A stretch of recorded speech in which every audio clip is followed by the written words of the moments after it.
इस कार्यक्रम में भाग लेने वाले प्रतिभागियों के द्वारा दी जाने वाली जानकारी अथवा की जाने वाली चर्चा वास्तविक और काल्पनिक दोनों ही हो सकती हैं। चर्चा के दौरान किसी व्यक्ति के द्वारा दिए गए कथन एवं तथ्य के लिए कार्यक्रम के प्रस्तोता, प्रस्तुतकर्ता अथवा रेडियो स्टेशन प्रत्यक्ष या अप्रत्यक्ष रूप से जिम्मेवार नहीं है।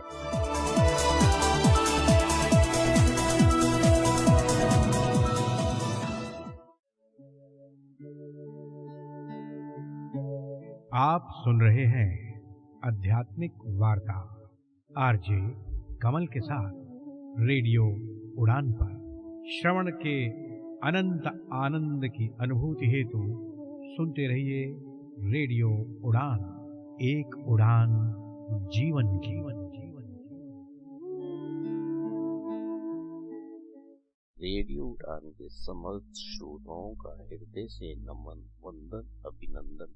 आज इस पावन और पवित्र और शुभ विसाखी के पावन अवसर पर आप सभी को बहुत बहुत बधाई, शुभकामनाएं, मुबारकबाद। आइए अब हम सब मिलकर राष्ट्र प्रथम सदैव प्रथम की भावना के साथ गंगा जमुनी तहजीब भावना के साथ one family, one earth, one future, आनंद में प्रफुल्लित वातावरण, हर्षोल्लास के साथ विसाखी का पर्व मनाएं। आइए अब हम सब मिलकर श्रवण करते हैं जट्टा आई विसाखी।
फौजी मौज में आ गया पहन के वर्दी खाकी, डाल बांगड़ा नच मेरे साथी, छोड़ के ये बैसाखी जट्टा आई विसाखी, हो जट्टा आई विसाखी, हो जट्टा आई विसाखी। लो जी फौजी मौज में आ गया पहन के वर्दी खाकी, डाल बांगड़ा नच मेरे साथी, छोड़ के ये बैसाखी, हो जट्टा आई बैसाखी, हो जट्टा आई बैसाखी, हो जट्टा आई बैसाखी।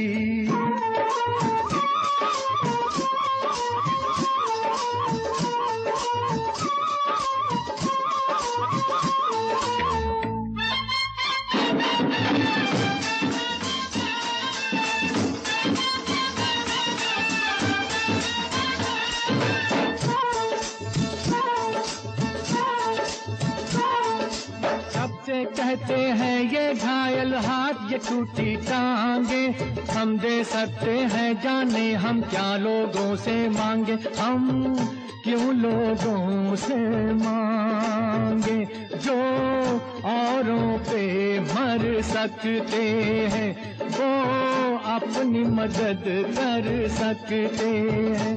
तुम हम पे मत एहसान करो, ये धन दौलत नादान करो, हम तो नौकर सरकार के हैं, बस भूखे आपके प्यार के हैं, हमें कोई लाचार नहीं, हम हम आशिक हैं बीमार नहीं।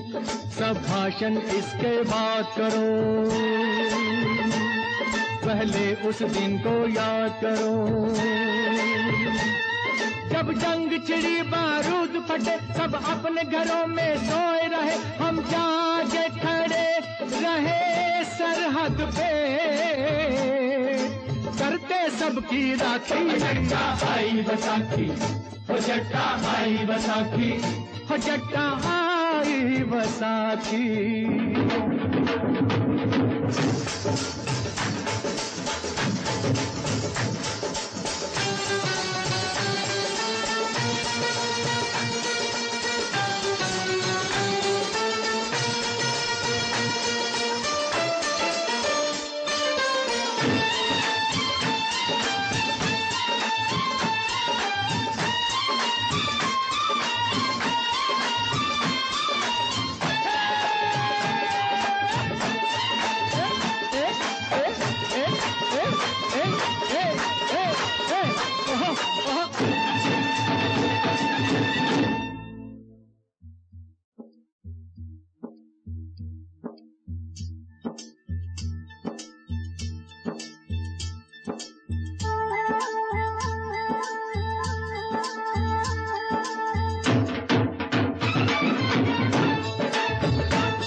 जब मेला लगता होती खूब कबड्डी, बड़े बड़ों को मैं गिरा देता था मार के अड्डी। कोडी कोडी कोडी कोडी कोडी कोडी कोडी कोडी कबड्डी कबड्डी कबड्डी। जब गुजरता मैं बाजारों से, सब झांकते थे चौबारों से, एक कुड़ी इशारे कर दी सी, वो मेरी चाल पे मर दी सी। वो रह गई बस आहें भरती, पिंड छोड़ के हम हो गए भरती, दिखलाए जोर जवानी का, था शौक हमें कुर्बानी का। हम जिए इन्हीं उम्मीदों में, हो अपना नाम शहीदों में। जब लाम लगी आया मौका, दुश्मन ने दिया बड़ा धोखा, दिल के बदले पाँव पे गोली मारी की चालाकी है। हो जट्टा आई बैसाखी, हो जट्टा आई बैसाखी, हो जट्टा आई बैसाखी, हो जट्टा आई बैसाखी, हो जट्टा आई बैसाखी, हो जट्टा आई बैसाखी, हो जट्टा आई बैसाखी, हो जट्टा आई बैसाखी। आज भी तेरी चाल पे हम कुर्बान वतन दे शेरा, आज भी तेरी चाल पे हम कुर्बान वतन दे शेरा। हम बिक जाएं तो भी कर्ज चुका ना पाए तेरा, तूने अपना फर्ज निभाया, अपना फर्ज है बाकी। हो जट्टा आई बैसाखी, हो जट्टा आई बैसाखी, हो जट्टा आई बैसाखी, हो जट्टा आई बैसाखी, हो जट्टा आई बैसाखी, हो जट्टा आई बैसाखी, हो जट्टा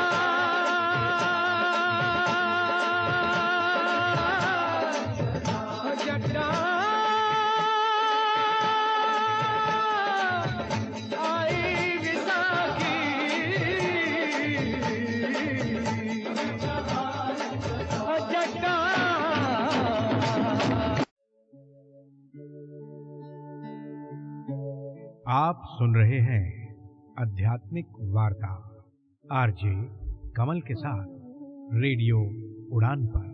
श्रवण के अनंत आनंद की अनुभूति हेतु सुनते रहिए रेडियो उड़ान, एक उड़ान जीवन की।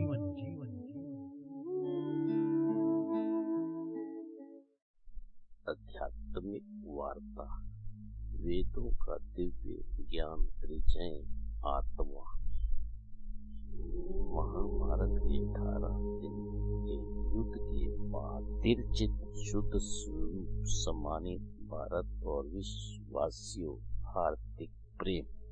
आज की इस भागती दौड़ती जिंदगी में सुकून के कुछ पल के लिए रेडियो उड़ान एक उड़ान जीवन के माध्यम से प्रस्तुत आध्यात्मिक वार्ता के इस मंच से आपके समक्ष उपस्थित हुआ है आपका अपना हम सफर।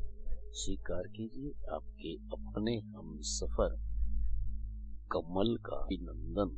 आध्यात्मिक वार्ता के इस मंच से आध्यात्मिक वार्ता की इस श्रृंखला में बीते दिन हम सब ने मिलकर हमारे साथ जुड़े हुए हमारे विद्वान साथी के श्री मुख से हम अपने राम जी हमारे पर अपने साथी के विचारों का श्रवण किया। इसके साथ साथ हम सब ने मिलकर इस मंच से राम कथा में श्रुति कीर्ति शतक पर भी अपने साथी के विचारों का श्रवण किया। ये चर्चा अभी भी जारी है। साथियों मित्रों, आध्यात्मिक वार्ता के इस मंच से आज इस मंच से हमारे साथ जुड़े हुए हमारे साथी इस मंच से वेदों के दिव्य ज्ञान विजय में आत्मा पर अपने भाव विचार साझा करेंगे। इसके साथ साथ इस मंच से अंतर्राष्ट्रीय ख्याति प्राप्त सम्मानित डॉक्टर विदुषी सविता चट्टा जी महाभारत के युद्ध के 18 दिनों बाद पर अपने भाव विचार इस मंच से साझा करेंगे।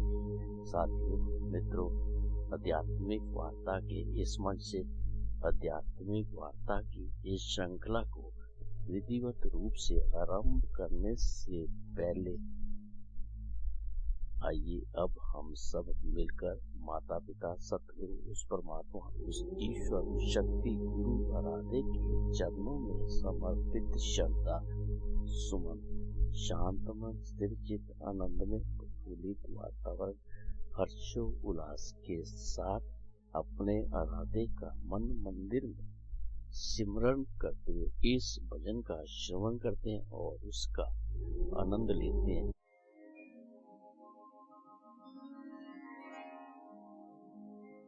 मन रे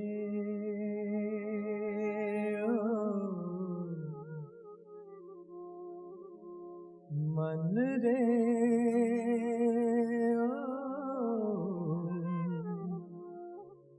मन रे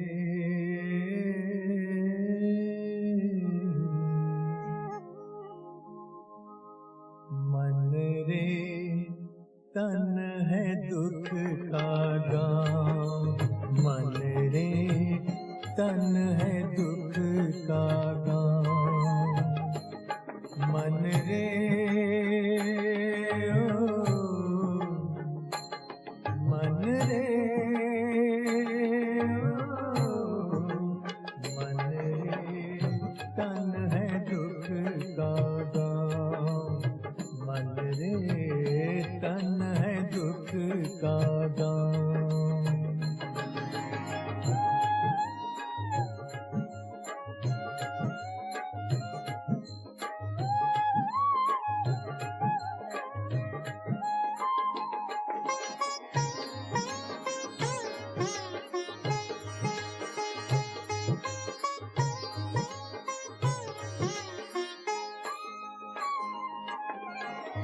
जीवन सुख है या दुख कोई, जो सोचे वो उलझे।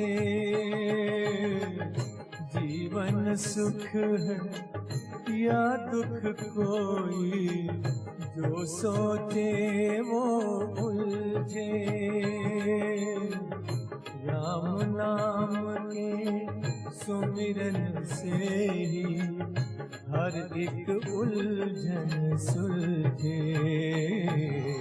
कांटे भी देते हैं छाँव, मन रे तन है दुख का गाँव, मन रे मन रे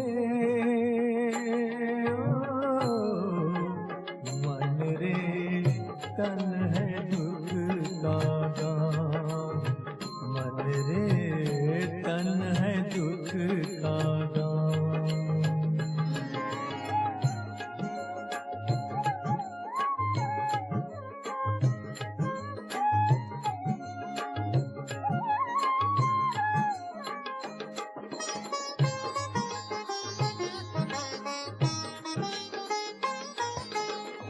शहर अधूरा लोग अधूरे, कोई न जग में पूरा।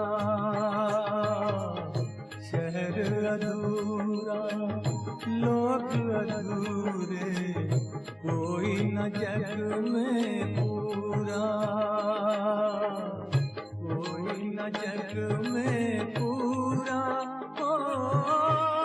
दुख कीले पर आंसू चुन कर नाचे प्राण मयूरा, जीवन है एक हारा दाव, मन रे तन है दुख का गाँव, मन रे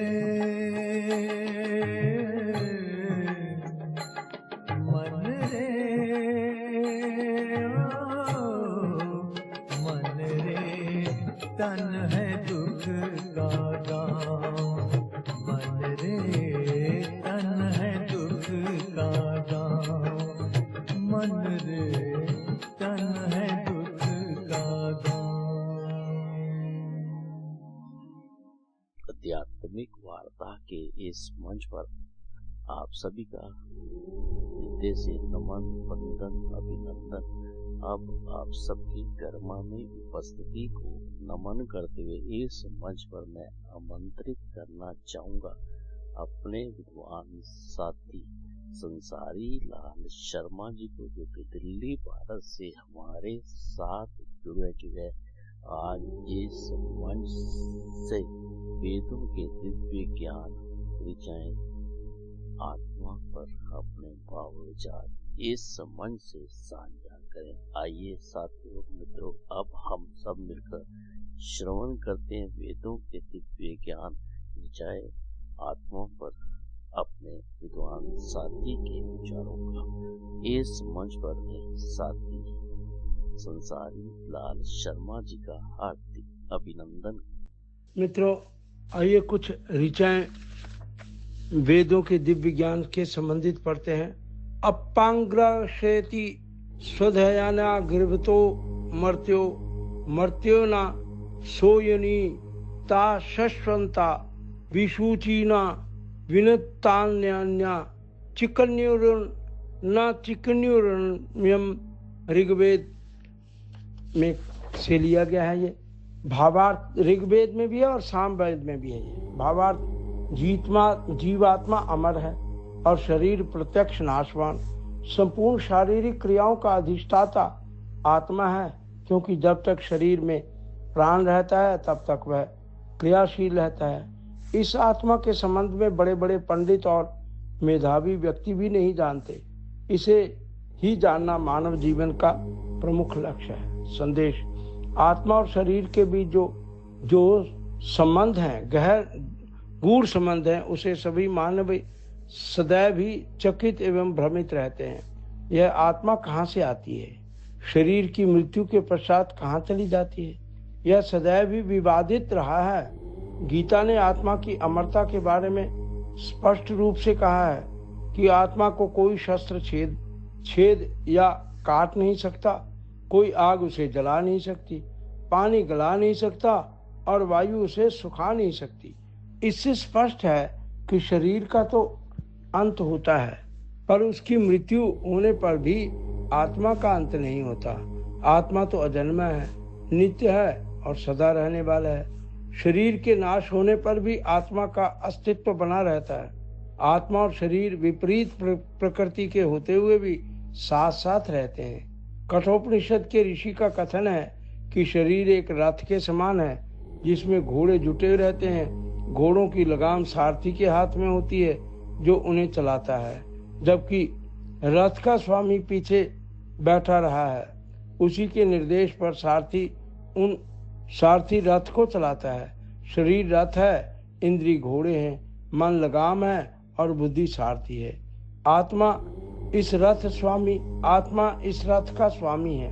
अतः जिधर वह कहे उधर ही बुद्धि को चलना चाहिए। इसके अनुसार मन और इंद्रियों को कार्य करना चाहिए। जब यह क्रम चलेगा तो आत्मा अपने गंतव्य स्थान पर पहुंच जाएगा, अन्यथा वह पता किन किन योनियों में भटकता रहेगा। आत्मा और शरीर में अमरता व नश्वरता का विरोधाभास है, फिर भी दोनों में अटूट संबंध है।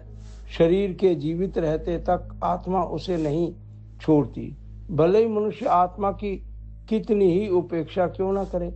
जीवन की व्यावहारिकता के लिए अध्यात्मवाद और संसारवाद दोनों की आवश्यकता है। भौतिक सुख साधन भी चाहिए, शरीर एवं इंद्रियों को उचित आहार भी चाहिए। हमें प्रतिदिन प्रतिक्षण अपने कार्यों की समीक्षा करते हुए अपनी चित्त वृत्तियों पर संशोधन और संयम करते रहना चाहिए।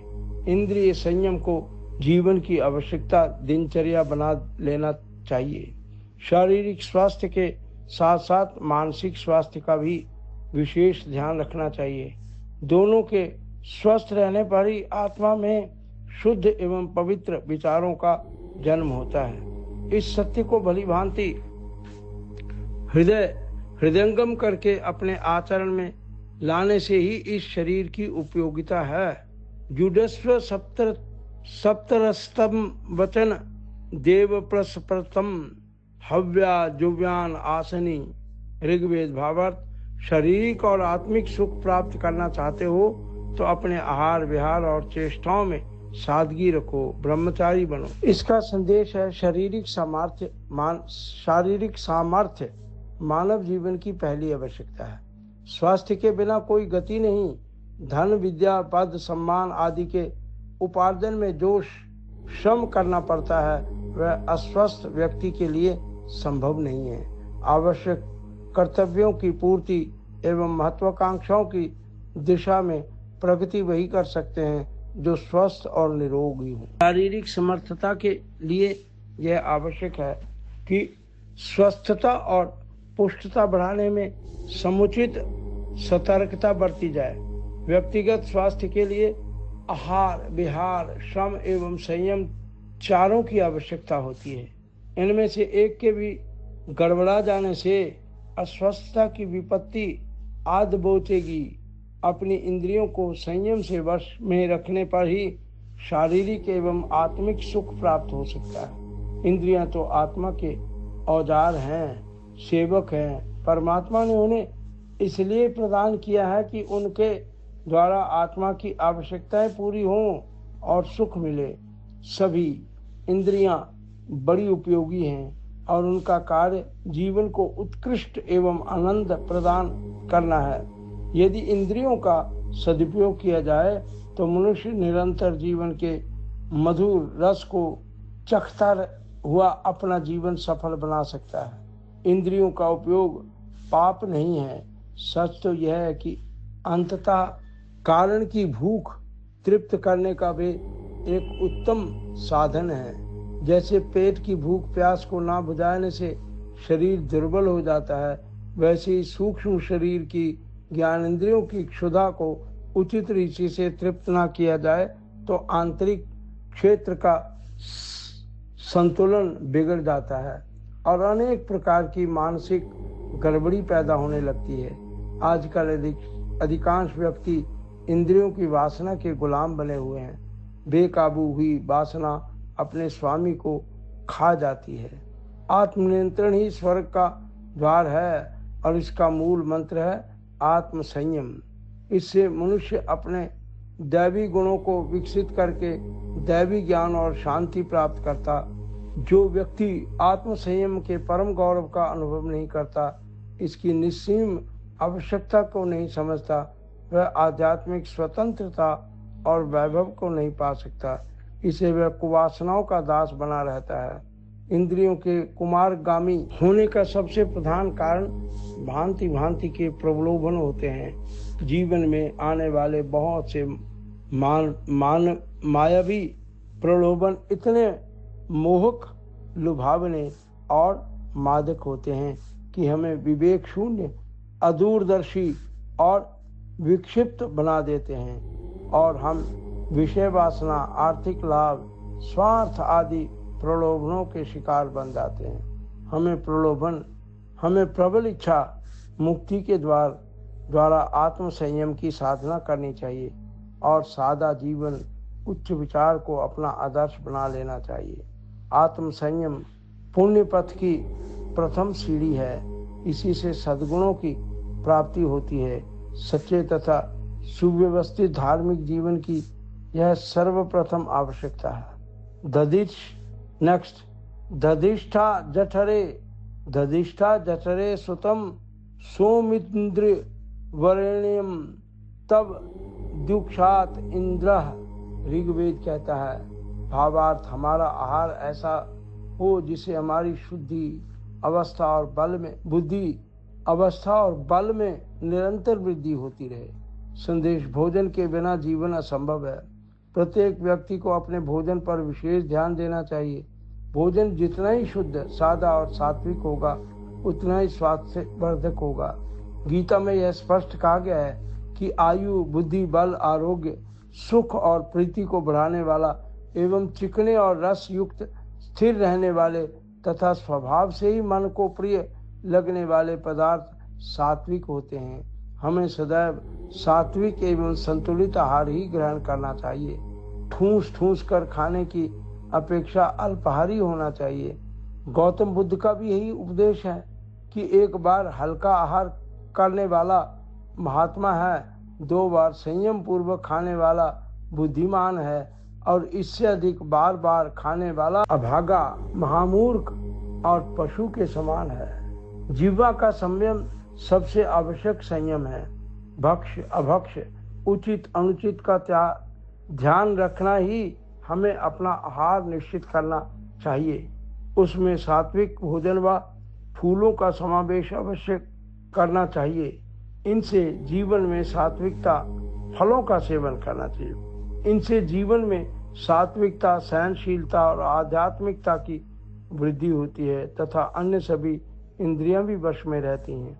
आहार संयम का एक बड़ा ही सरल साधन है। सप्ताह में एक दिन अस्वाद व्रत। अस्वाद का अर्थ है स्वाद का गुलाम ना होना। इसका अर्थ यह नहीं है कि हम संसार के भोज्य पदार्थों का सेवन ही ना करें और अपनी जीव की स्वाभाविक शक्ति को ही समाप्त कर दें। अस्वाद व्रत का तात्पर्य है कि शरीर के पोषण, स्वास्थ्य एवं रक्षा के लिए जिन पदार्थों की आवश्यकता हो उनका सेवन करने में कसर ना रखी जाए। हाँ, केवल जीव के चोचले को पूरा करने के लिए किसी भी वस्तु का सेवन ना करें। जीव को सदैव अपने वश में रखें। इसी का अभ्यास करने के लिए सप्ताह में एक दिन नमक व चीनी के बिना भोजन करें। प्राकृतिक फलों का सेवन करें। सात्विक या संयमित आहार को अपनाने से शरीर, आर्थिक या सामाजिक किसी भी प्रकार की भी हानि नहीं होती, अपितु लाभ ही रहता है। जहाँ आहार की सात्विकता आवश्यक है, वहाँ नियमित और व्यवस्थित आचरण के लिए भी काम नहीं चलता। स्वास्थ्य की दृष्टि से नियमितता का बड़ा भारी महत्व है। समय पर सोना, जागना व नहाना आदि दैनिक क्रियाएं की जानी चाहिए। नित्य कर्मों में भरती जाने वाली अस्त व्यस्तता स्वास्थ्य को चौपट करके रख देती है।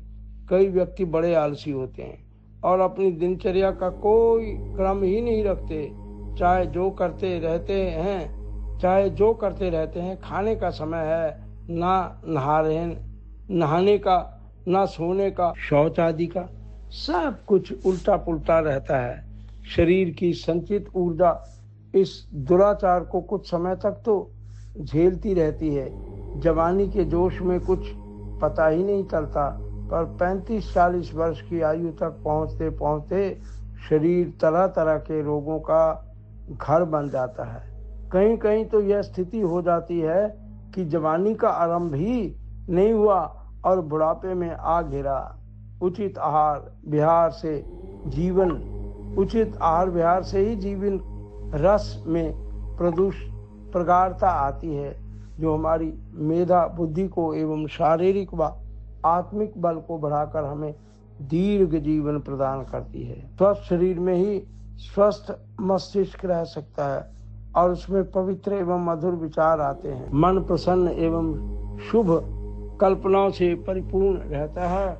काम में जी लगता है, आलस्य या उदासी नहीं आती और हृदय मुस्कुराते हुए फलों के समान उल्लास से भरा रहता है।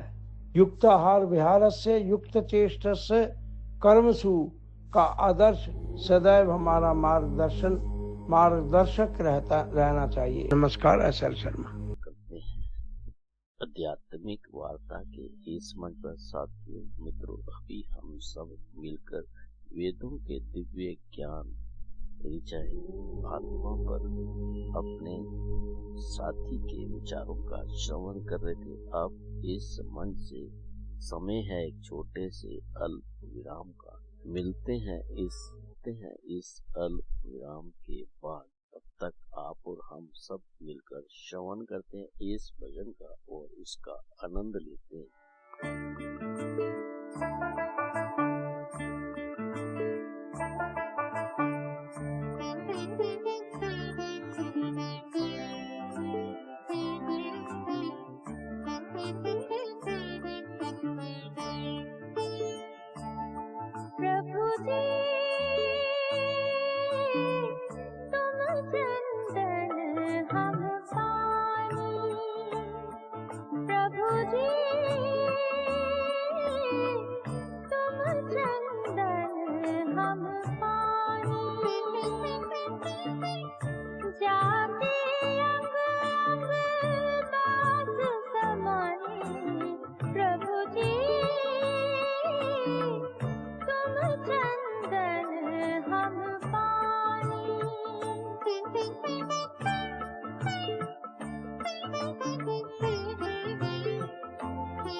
आप सुन रहे हैं आध्यात्मिक वार्ता आरजे कमल के साथ रेडियो उड़ान पर।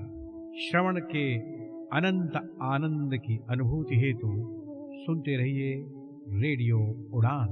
एक उड़ान जीवन की।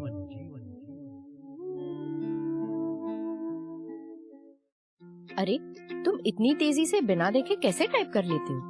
कोई साथ बैठा है क्या? नहीं यार, अब मुझे किसी की जरूरत नहीं। मेरे पास है स्वलेखन टाइपिंग ट्यूटर। स्वलेखन, स्वलेखन। आज खुद को आजमाओ, निर्भरता की जंजीर तोड़ो। सीखो टाइपिंग स्वलेखन से, अपने हक की जंग लड़ो। मराठी, हिंदी, इंग्लिश सब एक ऐप में फ्री। 78 मजेदार लेसन से सीखना हुआ इजी। स्वलेखन से आपके विचार अब बने पहचान। स्वलेखन से लिखो खुद और छू लो आसमान। स्वलेखन। निवांत अंधमुक्त विकासालय लेकर आए हैं स्वलेखन टाइपिंग ट्यूटर, एक अनोखा सेल्फ लर्निंग अनुभव जो रिकॉर्डेड वॉइस के साथ आपको खुद सिखाएगा टाइपिंग की कला। स्वलेखन मोबाइल के लिए प्ले स्टोर से और विंडोज पीसी या लैपटॉप के लिए SWALEKHAN यानी कि swalekan.org से ऐप डाउनलोड करें या फिर कॉल करें 9923772375 पर। स्वलेखन। यार एग्जाम पास आ रहे हैं, पुराने पेपर देखे? देखे तो, लेकिन कुछ समझ नहीं आया। सब धुंधले हैं। मेरी स्क्रीन रीडर भी नहीं पढ़ पा रही। अरे तूने स्मार्ट ऑन का डॉक्यूमेंट वाला फीचर ट्राई नहीं किया? नहीं, वो क्या है? स्मार्ट ऑन एक ऐप है। बस अपना पेपर स्मार्ट ऑन के डॉक्यूमेंट फीचर में खोलो और वो सब साफ साफ पढ़कर सुनाता है। सच में? मतलब अब मैं खुद सुनकर पढ़ सकती हूँ? हाँ, ये हमारी तरह के लोगों के लिए ही बना है जो अच्छे से देख नहीं सकते। अब पढ़ाई आसान है। स्मार्ट ऑन, ये पढ़ता है, आप सीखते हैं।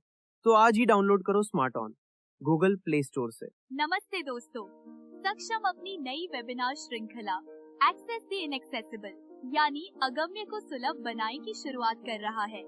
पहला सत्र 12 अप्रैल को आयोजित किया जाएगा। इसका विषय है दृष्टिबाधित व्यक्तियों के लिए उपयोगी एप्स और AI टूल्स। इस वेबिनार में आप जानेंगे कि कैसे नवीनतम OCR एप्स और आर्टिफिशियल इंटेलिजेंस टूल्स की मदद से मुद्रित सामग्री और PDF दस्तावेजों को आसानी से पढ़ा जा सकता है। साथ ही आपको लाइव प्रदर्शन के जरिए इन टूल्स का व्यावहारिक उपयोग भी सिखाया जाएगा। यह वेबिनार सभी के लिए बिल्कुल मुफ्त है। पंजीकरण के लिए लिंक नीचे दिया गया है। धन्यवाद। कब तक रुकेंगे, कब तक डरेंगे? जो विजुअली इम्पेयर्ड हैं, उनके लिए भी सफर मुमकिन है। सपने रुकने के लिए नहीं होते, रास्ते सबके लिए होते हैं। राइजिंग स्टार खिलते चेहरे के साथ बोलो, yes I can travel. Rising star खिलते चेहरे के साथ आप अकेले नहीं चलेंगे। Accessible journeys, real freedom to explore. जानकारी के लिए कॉल करें 8527044355। फोटो वरुण आना वरुण तीसरा महीना ब्रो चलना छुट्टी पे तो चिलकर चिल। मेरा बैंक मुझे चिल करने देता है। पैसे डालो फॉर्म भरो, पैसे निकालो फॉर्म भरो, और सुन सेविंग्स अकाउंट में इंटरेस्ट पता कितना देता है? इतना सा, और वो भी यार 3 महीने बाद। Not banking with AU. AU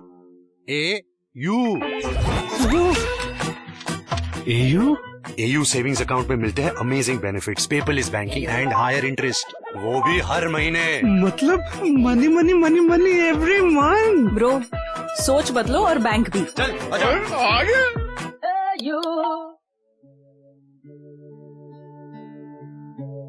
आप सुन रहे हैं आध्यात्मिक वार्ता आरजे कमल के साथ रेडियो उड़ान पर। श्रवण के अनंत आनंद की अनुभूति हेतु सुनते रहिए रेडियो उड़ान, एक उड़ान जीवन की।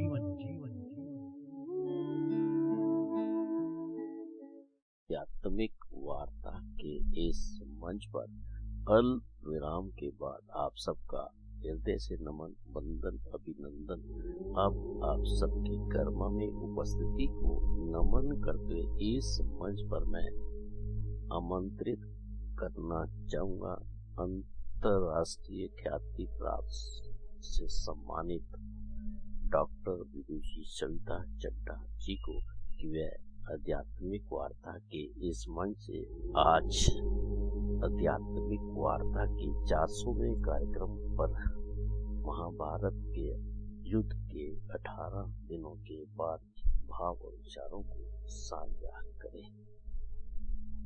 इस मंच पर हमारी साथी अंतरराष्ट्रीय ख्याति प्राप्त सम्मानित डॉक्टर विदुषी सविता चड्ढा जी का हार्दिक अभिनंदन, भाव और विचारों को साझा करें। इस मंच पर हमारी साथी अंतरराष्ट्रीय ख्याति प्राप्त सम्मानित डॉक्टर विदुषी सविता चड्ढा जी का हार्दिक अभिनंदन करते हुए उनके भाव, उनके विचारों का श्रवण करते हैं। रेडियो उड़ान 400वें आध्यात्मिक प्रसारण के लिए आप सबको बहुत बहुत बधाई, और रेडियो उड़ान के सभी जो साथी हैं उनको मैं बहुत बहुत बधाई देती हूँ। ये बहुत बड़ा काम होता है जब हम अपने लक्ष्य की ओर निरंतर बढ़ते रहते हैं। और देखिए, बहुत ही अच्छे विषय पर आप सबके सामने रेडियो उड़ान अपनी गतिविधियों के साथ प्रस्तुत रहता है।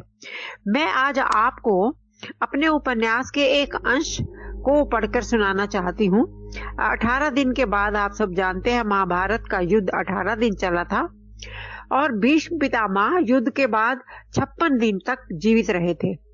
और उन 56 दिन में कभी कभी श्री कृष्ण, पांडव और बहुत सारे राजे महाराजे उनके पास जाते थे, क्योंकि उन 56 दिन में जो ज्ञान भीष्म जी के पास था, श्री कृष्ण का ये कहना था उनको कि आपका ये ज्ञान जब आप चले जाएंगे गोलोक में, यहाँ से इस पृथ्वी से चले जाएंगे, तो ये सारा ज्ञान भी लुप्त हो जाएगा आपके साथ। तो आपका कर्तव्य यही बनता है कि आप अपने जीवन के अनुभव, जो भी आपका ज्ञान है, ये पांडु पुत्रों को सबको देते जाइए। तो युधिष्ठिर की आज्ञा अनुसार अर्जुन ने रथ तैयार कर लिया था। युधिष्ठिर, भीम, अर्जुन, नकुल, सहदेव पांचों एक ही रथ में सवार होकर और श्री कृष्ण जी के साथ वहां चल दिए थे जहां भीष्म पितामह वानशैया पर लेटे हुए थे। तो बहुत सारे लोग थे, लेकिन किसी की भी हिम्मत नहीं हो रही थी कि भीष्म पितामह जी के पास जाकर कुछ प्रश्नों को पूछा जाए। तब युधिष्ठिर ने श्री कृष्ण को निवेदन किया कि आपके सिवाय कोई भी ऐसा नहीं है जो भीष्म पितामह जी के पास जाकर पितामह से कोई भी प्रश्न कर सके। तो हे श्री कृष्ण, हे तात, आप ही हम लोगों में संपूर्ण धर्म के श्रेष्ठ ज्ञाता हैं। पांडुपुत्र युधिष्ठिर के ऐसा कहने पर श्री कृष्ण ने भीम जी के निकट जाकर पूछा था, आपकी रात सुख से बीती है ना? क्या आपको सभी ऋषियों का सुस्पष्ट रूप से दर्शन कराने वाली निर्मल बुद्धि प्राप्त हो गई है। कृपया यह भी बताएं कि आपके हृदय में कोई ग्लानि तो नहीं है, कहीं आपका मन व्याकुल तो नहीं हो रहा। भीष्म बोले, आपकी कृपा से मेरे शरीर की जड़ता, थकावट, ग्लानि तथा समस्त रोग दूर हो गए हैं। इस समय मैं हाथ पर रखे हुए फल की भांति भूत, भविष्य और वर्तमान तीनों कालों की सभी बातें सुस्पष्ट रूप से देख रहा हूँ। देश, जाति और कुल के धर्मों का भी मुझे पूर्ण ज्ञान है। इस समय मैं संपूर्ण राजधर्म को भी भली भांति जानता हूँ। चारों आश्रमों के धर्मों को जो भी उसके सारभूत तत्व हैं, वे भी मेरे हृदय में आपकी कृपा से प्रकाशित हो रहे हैं।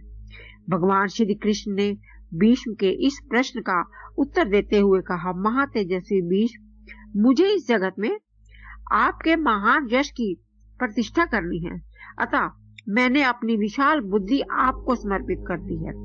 जब तक यह पृथ्वी स्थिर रहेगी, तब तक इस जगत में आपकी अक्षय कीर्ति रहेगी।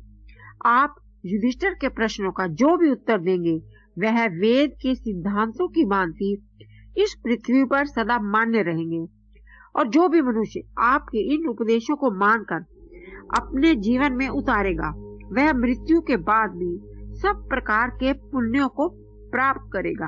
अतः आप यहाँ उपस्थित सबको धर्म का उपदेश करें। ऐसा प्रवचन जब श्री कृष्ण उनसे बातचीत कर रहे थे, जो वार्ता कर रहे थे, भीष्म जी ने श्री कृष्ण के आदेश को शिरोधार्य करते हुए कहा, आपके आशीर्वाद से मेरी वाक शक्ति सुदृढ़ है। मैं चाहता हूँ कि धर्मात्मा युधिष्ठिर एक एक करके धर्म के विषय में मुझसे प्रश्न करें, ताकि मैं संपूर्ण धर्मों का उपदेश कर सकूं। श्री कृष्ण ने कहा, हे पितामह, धर्मराज युधिष्ठिर बहुत लज्जित हैं। वे जगत का संहार कर आपके भय से त्रस्त हो उठे हैं, इसलिए वे आपके निकट नहीं आ रहे। वे सत्कार करने योग्य संबंधियों एवं बंधु बांधवों का बाणों द्वारा भेदन करके अत्यंत त्रस्त हो उठे हैं, इसलिए वे आपके पास आने से कतरा रहे हैं। तब भीष्म ने कहा, जो असत्य के मार्ग पर चलने वाले पिता, भाई, गुरुजन, संबंधी तथा बंधु बांधवों को भी संग्राम में मार डालता है, उसका यह कार्य निंदनीय कदापि नहीं। यह उसका धर्म है। संग्राम में शत्रु के ललकारने पर क्षत्रियों को सदा ही युद्ध के लिए तैयार रहना चाहिए। युद्ध क्षत्रियों के लिए यश फैलाने वाला है। भीष्म के ऐसा कहने पर धर्मपुत्र युधिष्ठिर एक विनीत पुरुष की भांति भीष्म जी के पास जाकर खड़े हो गए। उन्होंने भीष्म जी के दोनों चरणों को पकड़ लिया और भीष्म जी द्वारा आदेश पाने पर वे उनके मुख की ओर आ गए। भीष्म जी ने युधिष्ठिर का माथा चूमकर कहा, तुम निर्भय होकर मुझसे प्रश्न करो। युधिष्ठिर ने समस्त गुरुजनों एवं श्री कृष्ण की आज्ञा पाकर प्रश्न किया, आप सबसे पहले मेरे राज धर्म का वर्णन कीजिए, क्योंकि आप धर्मात्माओं में श्रेष्ठ हैं। हम सब लोगों को आपसे ही शास्त्रों के उत्तम सिद्धांतों का ज्ञान हो सकता है। भीष्म जी ने महान धर्म को नमस्कार किया। भगवान श्री कृष्ण को नमस्कार करते हुए युधिष्ठिर से कहा, बेटा युधिष्ठिर, तुम सदा पुरुषार्थ के लिए प्रयत्नशील रहना, क्योंकि पुरुषार्थ के बिना केवल प्रारब्ध राज्यों का प्रयोजन सिद्ध नहीं करता। यद्यपि कार्य की सिद्धि में प्रारब्ध और पुरुषार्थ ये दोनों साधन माने गए हैं, तथापि मैं पुरुषार्थ को ही प्रधान मानता हूँ, क्योंकि प्रारब्ध पूर्व निश्चित है। अतः यदि शुरू किए गए काम पूर्ण ना हो सके अथवा उनमें बाधा आ जाए, तब इसके लिए अपने मन में दुख न करो। सदैव अपने आप को पुरुषार्थ में लगाए रखो। यही एक राजा की सर्वोत्तम नीति है। सत्य के सिवा दूसरी कोई वस्तु राजा के लिए सिद्धि कारक नहीं है, और सत्य से बढ़कर दूसरा कोई ऐसा साधन नहीं जो प्रजा वर्ग में उसके प्रति विश्वास उत्पन्न कर सके। जो राजा कोमलता पूर्वक बर्ताव करने वाला होता है, उसकी आज्ञा का लोग उल्लंघन कर जाते हैं। और जो कठोर व्यवहार करने वाला होता है उससे भी लोग दुखी रह जाते हैं। इसलिए आवश्यकता अनुसार कठोरता और कोमलता दोनों को अपनाना ही राजधर्म है। ब्राह्मणों को कभी दंड नहीं देना, और ब्राह्मण संसार में सर्वश्रेष्ठ प्राणी है। जब लोहा पत्थर पर चोट करता है, आग जल को नष्ट करने का प्रयास करने लगती है और क्षत्रिय ब्राह्मणों से द्वेष करने लगता है, तब ये तीनों ही दुर्बल हो जाते हैं, अर्थात दुखी हो जाते हैं और दुख उठाते हैं। अतः ब्राह्मणों को सदा नमस्कार करना। बहुत सारी ऐसे वो बातें बता रहे थे और सब पूरे ध्यान पूर्वक उनको सुन रहे थे। उन्होंने ये भी कहा कि यदि ब्राह्मणों के द्वारा कुछ अपराध बन गए हों, अब मैं ब्राह्मण जो यहाँ शब्द इस्तेमाल किया गया है, तो आप आजकल देखते होंगे ब्राह्मण, मैं मानती हूँ कि जो भी पढ़े लिखे लोग हैं, किसी कारणवश अगर वे पकड़े जाते हैं, उन पर कोई दोष लग जाता है, तो भी उन पर हमें प्राण दंड न देकर उनको राज्य की सीमा से बाहर छोड़ देना चाहिए। ऐसे आजकल आप बहुत सारी चीजें देखते होंगे। देखिए आगे उन्होंने क्या कहा, राजाओं के लिए ब्राह्मणों के भक्तों का संग्रह करने से बढ़कर दूसरा कोई कोष नहीं।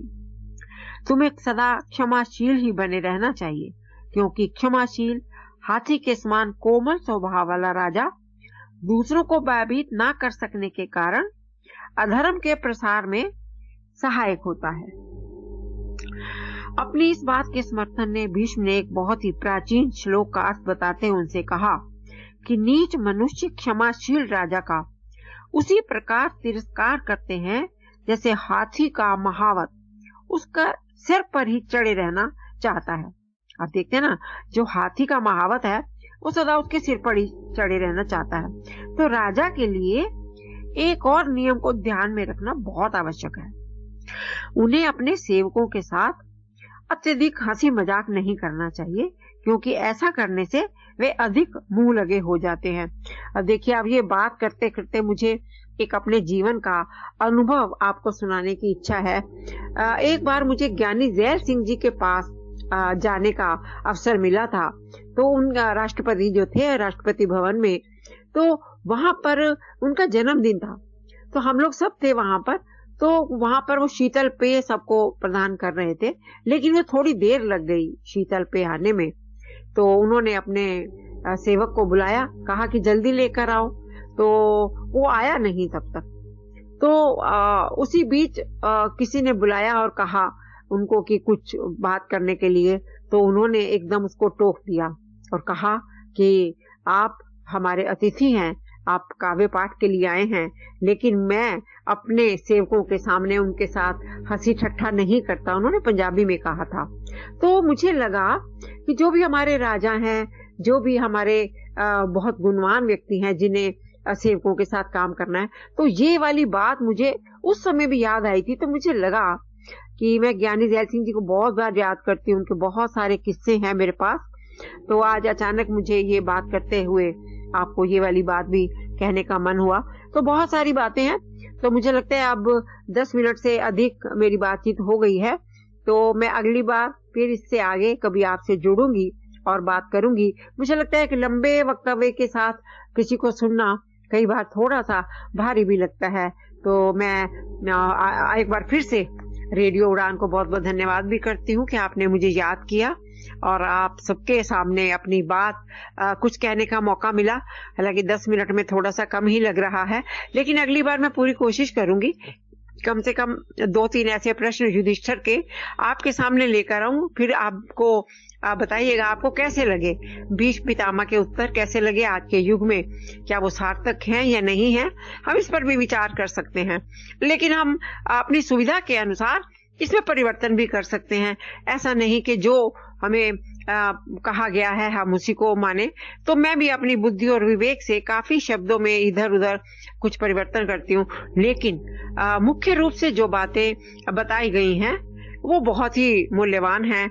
और ये भी एक बात आपको मैं बताती हूँ कि जब भीष्म पितामह पांडवों को ये सारी बातें बता रहे थे, तो उन्होंने कहा था कि बाकी सब लोग इधर से चले जाएं, क्योंकि ये ऐसा ज्ञान है जो केवल श्रेष्ठ व्यक्तियों को ही मिलना चाहिए।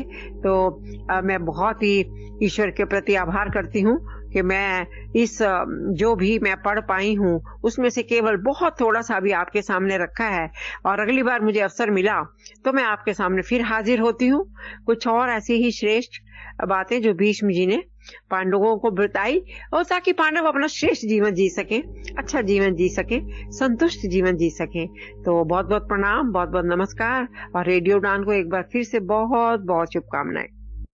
आध्यात्मिक वार्ता के इस मंच पर आप सभी का अभिनंदन। साथियों, मित्रों, इस मंच से अभी हम सब मिलकर अपने साथ जुड़ी अंतर्राष्ट्रीय ख्याति प्राप्त सम्मानित डॉक्टर विदुषी सविता चड्ढा जी से उनके उपन्यास महाभारत युद्ध के 18 दिनों बाद पर उनके भाव, उनके विचारों का श्रवण कर रहे थे।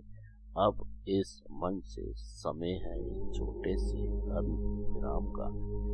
मिलते हैं इस अल्प विराम के बाद। तब तक आप और हम सब मिलकर श्रवण करते हैं इस भजन का और उसका आनंद लेते हैं। तू ही अल्लाह, तू ही ईश्वर, तू ही सच्चा बादशाह। तू ही अल्लाह, तू ही ईश्वर, तू ही सच्चा बादशाह। हम भटकते हैं मुसाफिर, हम भटकते हैं मुसाफिर, तू हमारी मंजिल बता। तू ही अल्लाह, तू ही ईश्वर, तू ही सच्चा बादशाह। आरज़ू है ये हमारी, ज्ञान बाटे संसार में। आरज़ू है ये हमारी, ज्ञान बाटे संसार में। अपने तन से, अपने मन से, अपने तन से, अपने मन से कर सके हम जग का भला। तू ही अल्लाह, तू ही ईश्वर, तू ही सच्चा बादशाह। नफरतों को जो मिटा दे, प्यार की वो तलवार दे। नफरतों को जो मिटा दे, प्यार की वो तलवार दे। हम अमन के हों पुजारी, हम अमन के हों पुजारी। हमको इतना दे हौसला। तू ही अल्लाह, तू ही ईश्वर, तू ही सच्चा बादशाह। मंदिरों में हो अज़ाने, मस्जिदों में भजन राम का। मंदिरों में हो अज़ाने, मस्जिदों में भजन राम का। मजहबों का नाम लेकर, मजहबों का नाम लेकर, अब कटे न किसी का गला। तू ही अल्लाह, तू ही ईश्वर, तू ही सच्चा बादशाह। बदगुमानी की हवाएं छू सके ना दिलों को कभी। बदगुमानी की हवाएं छू सके ना दिलों को कभी। सैफ की आंख में अश्क हो शाम का, सैफ की आंख में अश्क हो शाम का, दर्द का ऐसा रिश्ता बना। तू ही अल्लाह, तू ही ईश्वर, तू ही सच्चा बादशाह। हम भटकते हैं मुसाफिर, हम भटकते हैं मुसाफिर, तू हमारी मंजिल बता। तू ही अल्लाह, तू ही ईश्वर, तू ही सच्चा बादशाह। तू ही अल्लाह, तू ही ईश्वर, तू ही सच्चा बादशाह। तू ही सच्चा बादशाह, तू ही सच्चा बादशाह।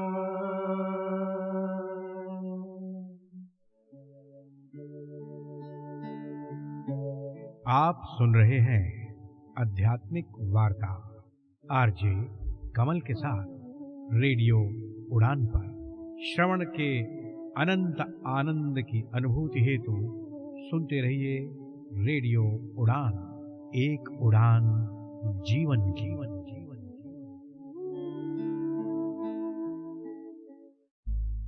अल्प विराम के बाद आध्यात्मिक वार्ता के इस मंच पर एक बार फिर से आप सभी सम्मानित भारत और विश्ववासियों का हार्दिक अभिनंदन। आप सबको आध्यात्मिक वार्ता के 400वें कार्यक्रम पर बहुत बहुत बधाई, शुभकामनाएं, मुबारकबाद। आपके आशीर्वाद, स्नेह, विश्वास इस कार्यक्रम इसी प्रकार आगे बढ़ाने में। साथियों, मित्रों, समय की मर्यादा को देखते हुए आज का कार्यक्रम बस यहीं तक। आपको ये कार्यक्रम कैसा लगा, इस पर अपनी पसंद, अपनी प्रतिक्रिया आप हम सबके साथ साझा कर सकते हैं। हमारी वेबसाइट www.radioudan.com के माध्यम से, हमारी मेल आईडी mail@radioudan.com के माध्यम से, और मेरी पर्सनल मेल आईडी KAIS170362@gmail.com के माध्यम से। आप सबका कोटि कोटि शय धन्यवाद। इस कार्यक्रम का सहजता के साथ, धैर्य के साथ श्रवण करने के लिए। फिर मुलाकात होगी इस मंच पर बहुत जल्द, अगर जिनकी स्थितियां, परिस्थितियां और समय अनुकूल रहा। वाक्य पुष्पांजलि भगवत चरणों में अर्पित अपनी वाणी को विराम देता हूँ। हरि ओम, हरि ओम। अपना ख्याल रखें, खुश रहें, प्रसन्न रहें, मस्त रहें। आप सबका आभार, शुक्रिया, शुक्रिया, और आनंद लेते रहे रेडियो उड़ान, एक उड़ान जीवन की माध्यम से प्रस्तुत मधुर संगीत का। इस कार्यक्रम में भाग लेने वाले प्रतिभागियों के द्वारा दी जाने वाली जानकारी अथवा की जाने वाली चर्चा वास्तविक और काल्पनिक दोनों ही हो सकती हैं। चर्चा के दौरान किसी व्यक्ति के द्वारा दिए गए कथन एवं तथ्य के लिए कार्यक्रम के प्रस्तोता, प्रस्तुतकर्ता अथवा रेडियो स्टेशन प्रत्यक्ष या अप्रत्यक्ष रूप से जिम्मेवार नहीं है।